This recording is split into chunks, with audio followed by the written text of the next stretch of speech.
The death of George Floyd became not just more evidence of police racism, but proof of whole societies riven by racial intolerance. As the head of Coca-Cola told staff, simply put, America hasn't made enough progress.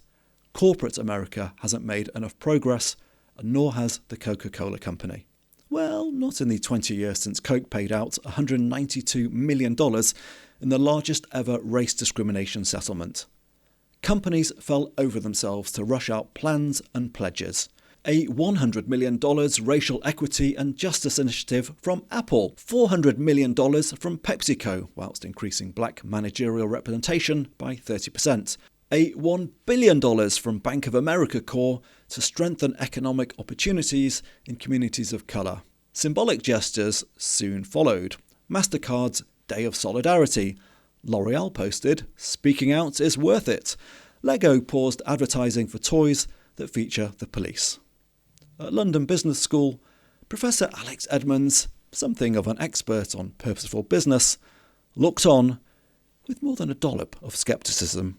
I think a lot of big companies claimed to be very upset about this and they condemned it. Now, I think it was extremely bad what happened. I'm an ethnic minority myself. I feel racism is a very serious issue. It's not clear to me that CEOs should necessarily take a stance on that. A CEO's job is to run his or her company really, really well. Maybe the response to this is to recognize, oh, do we have racism within our firm, and let's try to stamp this out. But to have like a public statement about this is strange. Do you think there was a sense of panic amongst big companies after George Floyd? An urgency descended, the need to do something to respond to social media, the public, shareholders? Yes, I think there was. There is the need. So they felt they needed to say something. If you contrast that with the Coinbase CEO, and this wasn't specifically about George Floyd, but just general societal issues, he said, I'm not going to take a stance on these issues. So I think this gave carte blanche to some people because they said, well, this is evidence of systemic racism in the US.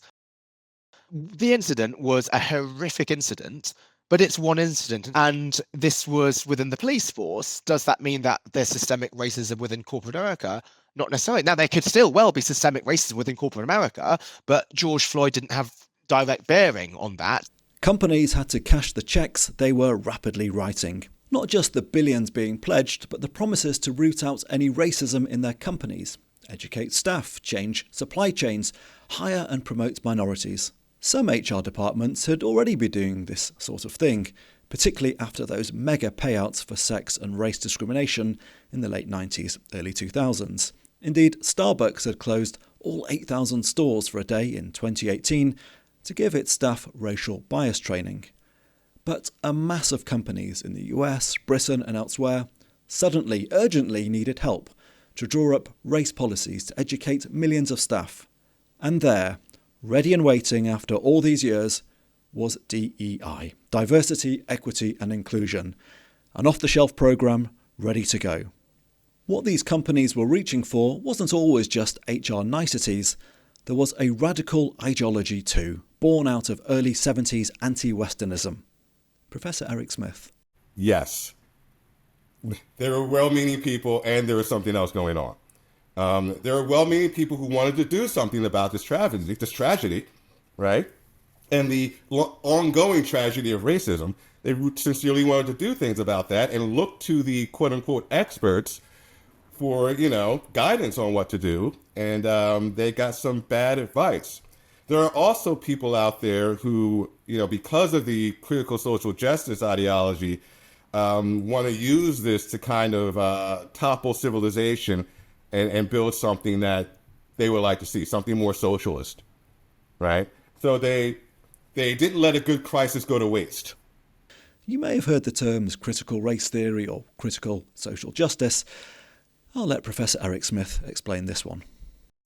Critical race theory, well, let's start with critical social justice. Critical social justice basically says that society is made out of oppressors and oppressed. These are immutable qualities.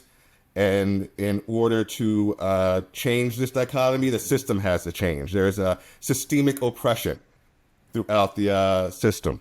Now, CRT is that applied to race. Critical gender studies is that applied to gender. But ultimately, it's oppressor versus oppressed, how that manifests, and the fact that we need to change society as a whole to get rid of it. And this is directly rooted in Marxism? It comes out of a Marxist think tank called the Frankfurt School. And it's often called cultural Marxism because it's not about economics necessarily. What they take from Marxism is the framework, the oppressor-oppressed, the bourgeois proletariat, right? It's by analogy Marxist, more than anything. And if you subscribe to this worldview and you're wearing these critical race, critical justice goggles, how do you see the world when you walk around? You see it as a constant battle between oppressor and oppressed. DEI draws heavily from this critical social justice worldview. So, in essence, after George Floyd, some of the biggest capitalist entities in the world threw out the welcome mats and handed over power to an offshoot of Marxism. It was already making its mark, but the George Floyd thing gave it, superhuman power. It hulked out, if you will, right? And it became this monster, this green monster, because there's a lot of envy going on here. Ideologies have a tendency to simplify, to see the world through one prism. And so this messy, nuanced, multifaceted world of racial and gender opportunity that straddles class, education, parenting preferences gets reduced to one metric. Professor Alex Edmonds at London Business School. What does DEI stand for? It stands for diversity, equity and inclusion. But what is implemented is demographic diversity. So that's not diversity. There's many other aspects of diversity, such as cognitive diversity and socioeconomic diversity. There's also equity and inclusion, which is not just to hire a mix of people, but to make sure that they feel valued, that they're able to speak out.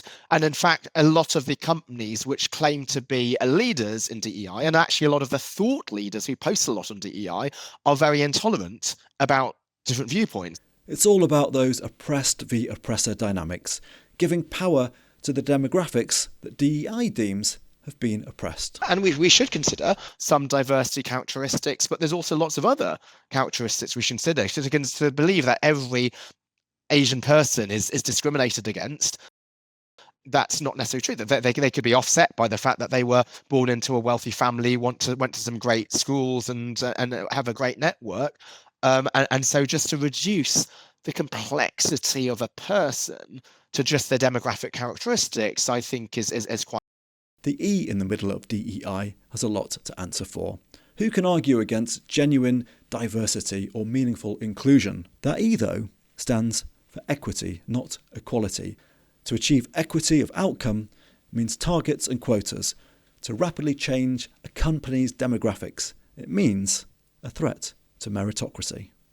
There are investors with guidelines who will vote against directors or vote against the chair or the nominations committee if gender diversity or ethnic diversity on a boardroom is not above a particular level. And so what that means is that we don't look at a director's credentials. All we look at is, do they satisfy particular diversity metrics? But right now it may well be that the biggest driver.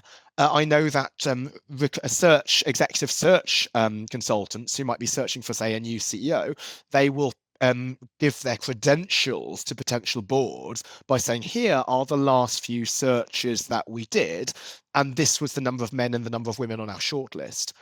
And that's problematic. That is not only bad for your current client because you're not giving them the best shortlist, but it also means that in the future, how you're hired is not based on your ability to recruit the best people. It doesn't take any skill just to hire, just to have a shortlist which is ethnically or gender diverse. You can get a computer to do that. Alex puts things in football, soccer terms for me. Back to the less than woke 1970s, when more teams began to sign black players, not because of any tokenism, They just wanted the very best people. And at the time, that meant white and black players. That didn't mean Chinese players or Indian players. And I don't think Chinese and Indian football fans were asking for them to be represented in the football team. They just wanted the best team. I was a season ticket holder for many years, one of probably the few Asian faces on the terraces. I just wanted the best possible team. I didn't feel I needed to be represented. I wanted my team to be successful. But nowadays, I think things are somewhat different in that we are wanting to hire people to meet particular quotas. And that can be a concern for a number of reasons. It may well be that sometimes there will be a white male who is qualified for the job but gets turned down for non meritocratic reasons. Or number two, it will be a minority gets the job and fully deserves it. And then they might be concerned that people think, well, they got this because of a quota, particularly if that quota is publicly announced or if the CEO's pay is tied to DEI metrics. And so it was important to recognize there's some people who express concerns about diversity initiatives, if not properly executed and implemented, are not just the quotes white men who want to protect themselves, but some of the minorities, such as me, who these initiatives are trying to help. I was once approached to apply for a board position because I was told that the board needed more non-white faces. I thought that's extremely insulting.